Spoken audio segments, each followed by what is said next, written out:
Boa noite a todos, estamos abrindo o primeiro seminário de empreendedorismo. A partir de hoje, você vai ter vários conhecimentos, pega uma caneta, um papel e vá anotando. Você que quer ser um empreendedor de sucesso, então vá marcando os tópicos e tudo aquilo que vai ser passado para você nessa noite. Eu quero já chamar a primeira preletora que vem de Curitiba, Ana Cristina. Dá uma salva de palmas bem forte para Ana Cristina.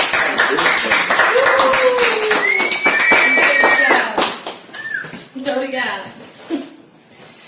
Bom, então nessa primeira noite do nosso seminário, a primeira palestra que eu quero trazer para vocês é sobre a mudança de mentalidade, a mudança na mente. O mais engraçado é que tudo isso que a gente tem visto, essas mudanças de paradigmas, quebras de paradigmas, mudança de pensamento, tudo na verdade já estava na palavra de Deus, e é muito bom quando a gente aprende isso, né? Quando a gente vê as escamas dos nossos olhos caindo e a luz da palavra traz a revelação daquilo que Deus já deixou escrito para nós, né? Então eu quero começar lendo Romanos capítulo 12.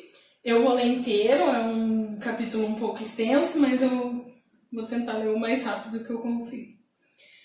Essa versão Qual que é essa versão?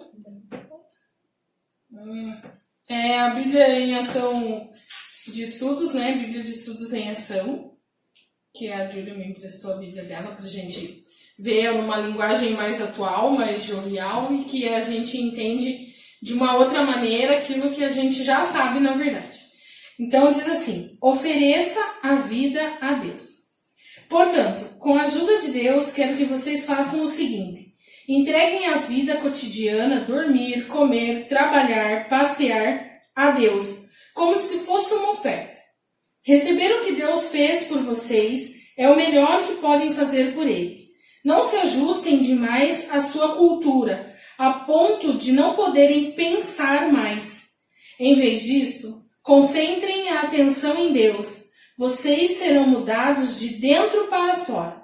Descubram o que Ele quer de vocês e tratem de atendê-lo. Diferentemente da cultura dominante, que sempre os arrasta para baixo, ao nível da imaturidade. As Escrituras recomendam que, se você vir seu inimigo com fome, ofereça-lhe um bom almoço. Se tiver com sede, dê-lhe de beber. Sua bondade irá surpreendê-lo. Não permita que o mal vença em sua vida, mas vença o mal com a prática do bem. Quando a gente sempre ouviu dizer que o manual da vida do cristão é a Bíblia, quando eu comecei a descobrir esses novos palestrantes que a gente tem assistido, como o Piero Tavolazzi, o Reinaldo Zanon, né? Eu comecei a ver que, primeiro, que eu acho assim extraordinário quando Deus usa pessoas fora do comum, assim, né? Fora do normal. Até hoje a gente veio escutando umas músicas no carro, e hoje eu escutei a música nova do Luciano, do Zezé de Camargo e Luciano. Ele gravou uma música chamada O Tempo, e é uma música muito linda. A Fernanda até me contou a história que diz que ele se converteu e tal, e ele escreveu essa música, e é uma música gospel, foi lançada hoje, e é muito bonita a música. E a música, ela diz que nós não podemos parar o tempo, mas o tempo nos parou nesse momento de pandemia e tal, né? Então, eu acho muito legal, assim, quando Deus começa a usar pessoas, empresários multimilionários como o Piero e o Zanon, né? Cantores, né? Como o Luciano, porque eles têm um alcance muito grande de evangelização, né? Quantas pessoas não ouviram essa música simplesmente por ser o Luciano e receberam essa palavra, né? E quando a Bíblia diz, quando a gente vê a parábola do jovem rico e tantas outras citações que até o próprio Jesus fala que é mais fácil entrar um camelo por buraco de uma agulha do que um rico no céu, né? E quando eu vejo assim pessoas multimilionárias como o Zanon, o Piero, a Ana Paula Diamante, que são pessoas que estão ganhando muito dinheiro, que aprenderam a ganhar muito dinheiro, mas que aprenderam a atribuir tudo, esse sucesso que eles estão tendo, a Deus, né? Então, como que eles tiveram essa revelação da palavra, que de repente, talvez até muitos de nós não temos. Por quê? Porque eles se dedicaram a aprender, a estudar aquilo que talvez a gente não estudava com tanta devoção, com tanta atenção, né? Essa palavra é uma palavra que a gente já conhece, que todo mundo, desde o primeiro dia que vai para a igreja, ouve falar que a gente não tem que se conformar com esse mundo, mas que a gente tem que mudar a nossa mente em Cristo Jesus. E nós precisamos pedir para que o Espírito Santo nos conduza à luz da verdade da palavra de Deus. A palavra de Deus em João 8,32 diz: e conhecereis a verdade, e a verdade vos libertará. Então a gente precisa realmente conhecer a verdade, para que a gente possa destravar aí, como eles dizem, destravar os nossos dons, os nossos talentos, né? E aqui em Romanos, nós temos uma importante lição, que fala sobre não nos conformarmos, não nos amoldarmos à forma deste mundo, ao padrão deste mundo, mas renovarmos a nossa mente. Então, quando o Piero, ele começou, eu vou citar o Piero porque eu fiz um resumo de uma entrevista que ele deu para o Zanon, sobre que ele almoçava com R$1 lá e tal, ele não tinha dinheiro. Mas, quando que Deus começou a prosperar na vida do Piero? Ele conta lá naquele vídeo, no momento em que ele entrou naquela igrejinha e entregou tudo para Jesus. Ele falou: Deus, eu não tenho amigos nessa cidade. Ele estava sozinho em São Paulo. Eu não tenho amigos nessa cidade. Eu não sei o que eu vou fazer, mas o Senhor vai fazer. E entregou tudo nas mãos de Deus. E aí as coisas começaram a se ajeitar. E aí ele conseguiu o emprego, né, naquela agência, né, que ele diz. E ele começou a prosperar. Só que quando ele colocou tudo nas mãos de Deus, Deus começou a colocar oportunidades, a colocar estratégias e a colocar as pessoas certas no caminho dele, né? Até eles falam aqui que Jesus, ele foi o rei do network. E de fato ele foi, né? Ele tentou, pelo menos, como diz essa palavra, se dar bem com todo mundo, né? As pessoas perseguiam, até a gente hoje comentou que as pessoas perseguiam Jesus e que devia ser muito difícil tudo aquilo, mas ele soube administrar até mesmo tudo isso, né? Quando quiseram colocar ele à prova, você é o rei dos judeus e não sei o quê, ele disse assim: tu dizes, né? Então ele sabia administrar até essas questões mais difíceis da vida dele. E se nós permitirmos que Deus tome conta e que Deus nos dê as estratégias, Ele começa a colocar em nós planos, sonhos, objetivos e as pessoas certas para caminhar conosco, para que a gente consiga chegar a esse objetivo.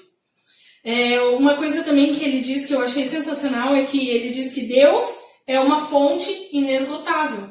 E Ele é uma fonte inesgotável em todas as áreas, né? Ele é uma fonte inesgotável de paz, de amor, de prosperidade, de saúde. Tudo a gente encontra em Deus, porque Ele realmente é uma fonte inesgotável. Então, quando ele começou a trabalhar naquela agência e ele começou a prosperar, para ele disse que já estava bom, ele já estava vivendo confortável, mas ele tinha uma missão. O fato de ele ter vindo para São Paulo era melhorar a vida da família dele. Ele queria trazer a família dele. Então ele lembrou disso, né? E aí ele queria trazer os pais para morar ali perto, né? E aí quando ele lembrou disso, o que ele pensou? Ele começou a ver que aquilo ali não era talvez tão suficiente assim. Tava bom, mas não era o suficiente. Então ele chegou para o dono da empresa e pediu a demissão, que ele ia fazer a dele, né? Abrir a empresa dele. E o que o dono da empresa fez? Desmotivou ele, né? Porque, claro, o cara tinha um bom funcionário. Ele não queria perder o bom funcionário.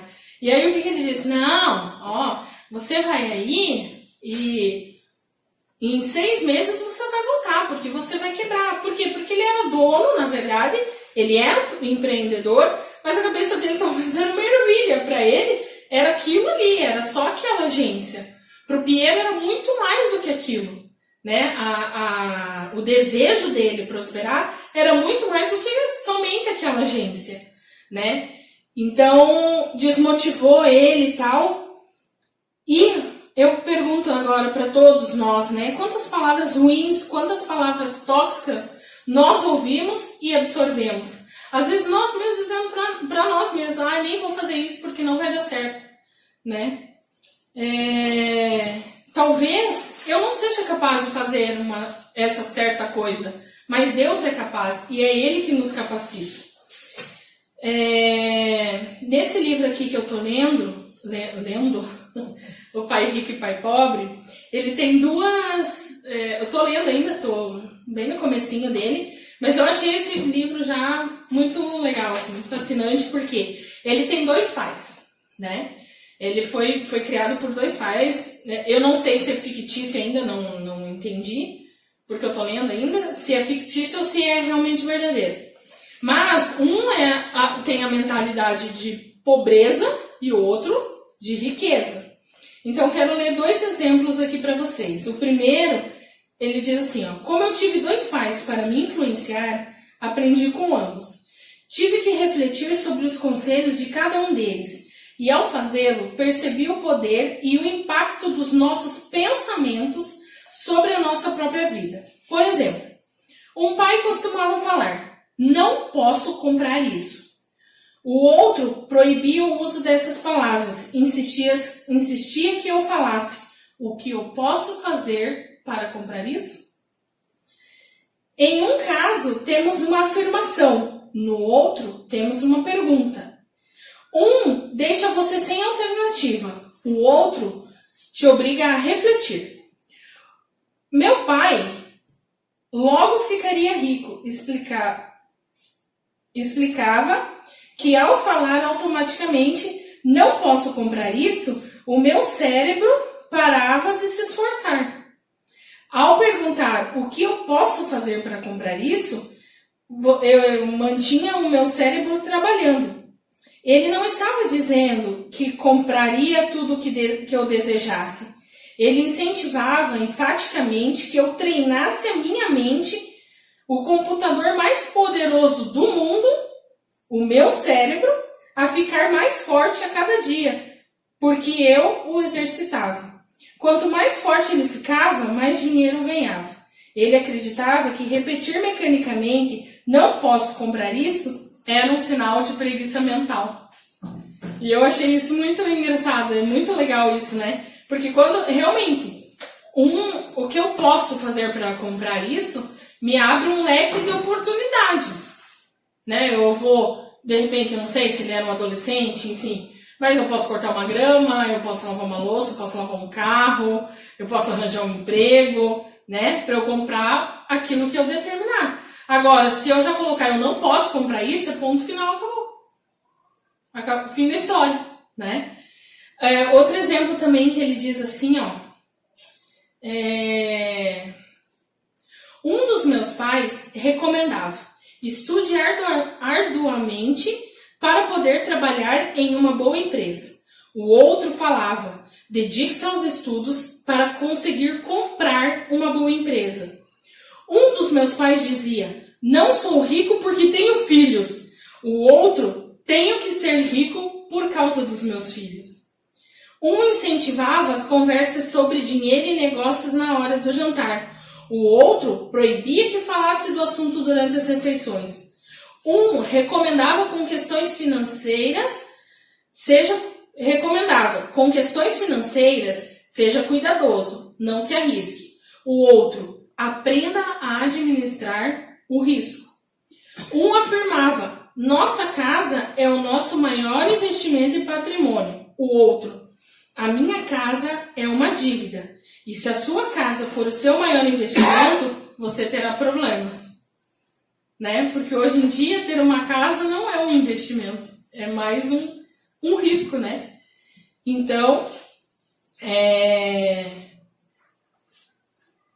a fonte inesgotável que é Jesus está acessível para todos nós, para nós termos múltiplas carreiras, para que Ele nos dê múltiplas estratégias de ganho.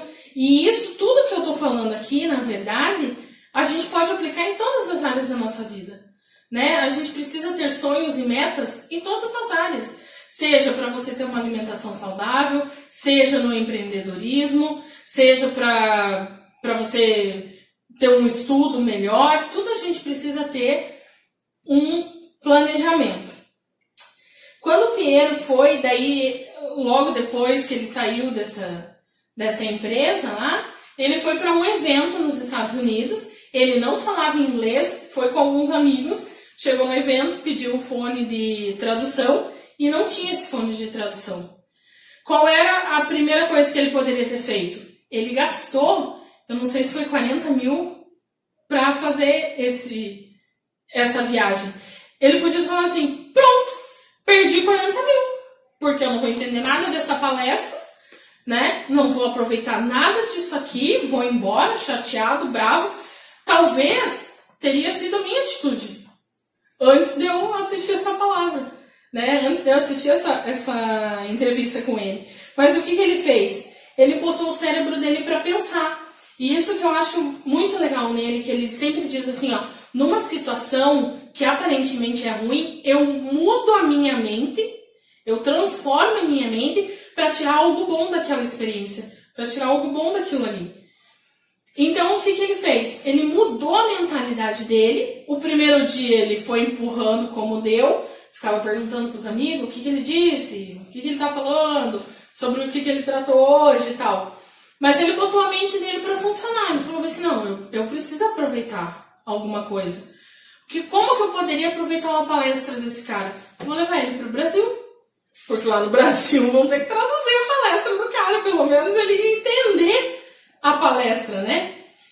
Aí vem as barreiras. Como que o Piero, que era uma pessoa que não era conhecida no mercado aí, do network, blá blá blá, como que ele ia conseguir acessar o palestrante? E aí ele fala das 3 estratégias que ele usou, né? Que a primeira foi que nós estamos a 3 ligações de qualquer pessoa no mundo, né? Que até ele fala que ele ligou 2 vezes pro pessoal da Michelle Obama e o e-mail já estava respondido para ele.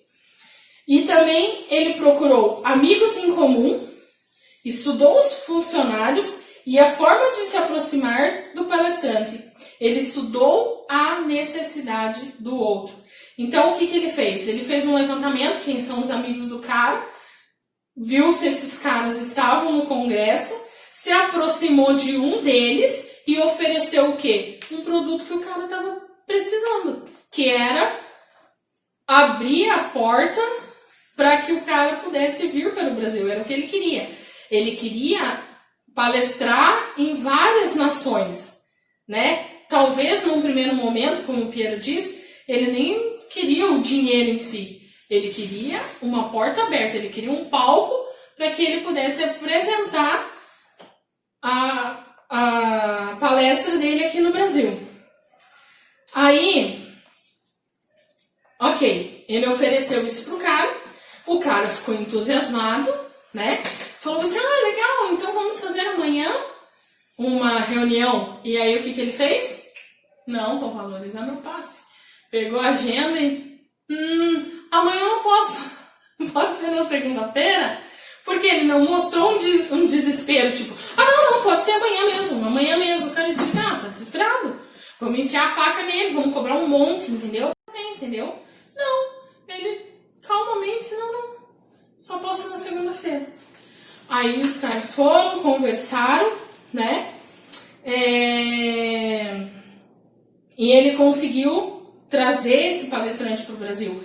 E ele diz assim, que no começo, se for preciso, compre as suas amizades, compre o teu network, a sua rede de relacionamento, né? Porque foi o que ele fez com o palestrante lá. Para ele trazer o cara pro Brasil, o cara cobrou, eu não sei se... Eu sei que o cara, acho que foi 140 mil, 350 mil dólares. Mais ou menos isso ele cobrou. Eu sei que foi bem caro, né? E ele pagou, tá bom, pagou.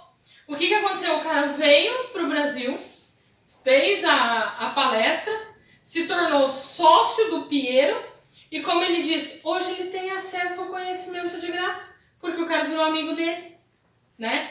Então, se for preciso, invista, né? Compre o network, traga a pessoa para perto de você, para palestrar, ofereça alguma coisa que dê retorno para ela, né? Para que depois você tenha esse conhecimento de graça, acessível. Aí ele diz também que a mente, ela mente para nós todo o tempo, todo momento. A mente quer dizer assim, não vai dar certo, não faça, reclame, né? Não invista, vai faltar dinheiro, né? Até o próprio Zanon diz que quando ele foi fazer a palestra dele com o Piero, que custa também 65 mil, ele pegou e falou assim, eu podia ter pensado, não, isso é uma viagem para a Europa minha com a minha família, mas ele resolveu investir.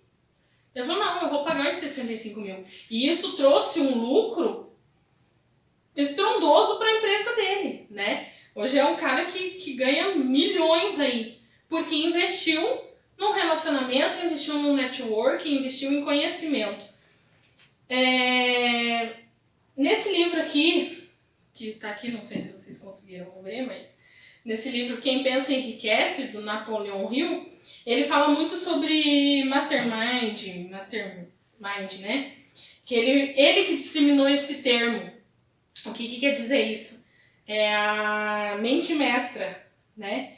Consiste em analisar homens de sucesso para entender como a carreira deles se desenvolveu, né? Então a gente tem que estar atento. O que funcionou para o outro, de repente a gente pode fazer e funcionar também, né? Então a gente tem que se espelhar em pessoas que fizeram coisas boas e deu certo. Também o Piero diz que nós somos seres espirituais e nós sabemos disso. A gente sabe que a gente não é desse mundo. Até Jesus disse, né? Quando perguntaram para ele, você é rei dos judeus? Onde que está o teu reino? Ele falou assim, o meu reino não é desse mundo, o meu reino é eterno. Eu não sou desse mundo, né? E nós, como filhos de Deus, sabemos que nós também não somos desse mundo. Nós somos seres espirituais e tudo acontece primeiro no reino espiritual. Então a gente tem que destravar as maiores batalhas quando Deus diz que a nossa luta não é contra a carne nem contra o sangue, mas contra os principados e potestades do mal. Quer dizer que a nossa primeira batalha é no campo espiritual. A nossa primeira batalha é orando, é jejuando, é pedindo para Deus estratégia, é amarrando as coisas ruins, né? Então a gente tem que... A própria Bíblia diz pra gente que quando a gente busca em primeiro lugar o reino de Deus, Ele acrescenta as demais coisas, né? Então, que a gente possa travar essa luta primeiro espiritual. E aqui eu me lembro já de uma pregação que o pai sempre fazia, que era sobre as 3 chaves, né? Que era obediência, dependência e intimidade. E se nós realmente colocarmos isso para nós na nossa vida, que precisamos ser obedientes a Deus, tementes a Deus, que precisamos ter intimidade com Ele em oração, para saber o que Ele quer de nós, para ouvir a palavra dEle, para ler a Bíblia e entender o que Ele tem para nós. Quando a gente se dispõe a depender totalmente de Deus, como eu disse lá no começo, Ele coloca as pessoas certas, Ele leva a gente pelos caminhos que Ele quer nos levar, e a gente sabe que Ele nos prometeu, que nos daria vida e vida em abundância. Ele tem o melhor para nós, né? Outra coisa que ele falou, que eu achei muito legal, é que quando a gente domina o mundo espiritual, a gente consegue dominar as nossas emoções, né? Que ele falou dessa mudança de mente, né? De mudar o sentimento, ao invés de um sentimento de frustração, dele não ter não saber inglês lá no curso e tal, e trazer isso para um campo de oportunidades, né? Isso, quando a gente domina o mundo espiritual, a gente consegue dominar essas emoções. A gente consegue colocar a emoção embaixo do sentimento, né? De, eu vou de ter aquele primeiro rompante que a gente tem, né? Eu vou reclamar, vamos dizer, não, calma, pensa, faz as coisas, né? E a Bíblia diz que a gente tem que ter o domínio próprio, né? Então a gente tem que buscar, tá tudo aqui, ó. Outra coisa que ele diz é que 80% é a mente positiva e 20% é a estratégia. E hoje ele desenvolve aí uma técnica, aí um novo segmento, dizendo que 100% do sucesso é network, é Deus, né, na vida da gente. Também ele fala que o nosso corpo é para trazer vitalidade. O nosso corpo precisa ser saudável e nos ajudar a ser produtivo e a ter uma alta performance no trabalho e nos relacionamentos. Porque ele fala que também a gente tem que cuidar do físico corpo, do físico natural, das coisas naturais que acontecem, né? Então, empreendedorismo é 100% relacionamento com as pessoas, tanto as que saem quanto as que entram na nossa vida. Uma coisa que eles falaram, uma frase, é até o Zanon que falou, e ele disse assim, pega um caderninho, anota com letras bem grandes, e foi o que eu fiz no meu caderno, anotei com uma letra bem grande, dizendo, não é sorte, é Deus. Essa é o resumo de tudo. Não é sorte, é Deus. Quando Deus entra na nossa vida, nós nos dispomos a ter estratégias e Ele conduz os nossos passos e com Jesus nós somos a maioria e o sucesso é certo. Amém? Amém. Muito obrigado, né, a nossa palestrante, obrigado os aplausos também. E eu quero dizer para vocês que a diferença, o nosso diferencial é esse. Você vai ter conhecimento natural, conhecimento, né, que já foi estudado por outros mentores e pelos nossos mentores também, e principalmente o sobrenatural de Deus. Nós estaremos falando, busque primeiro o reino de Deus e a sua justiça, e as demais coisas vos serão acrescentadas. Você tem que ter isso no teu coração. Até o próximo vídeo. Amanhã tem mais. O seminário segue. E você vai aprender muito mais. Fique com Deus. Deus abençoe você e a sua família.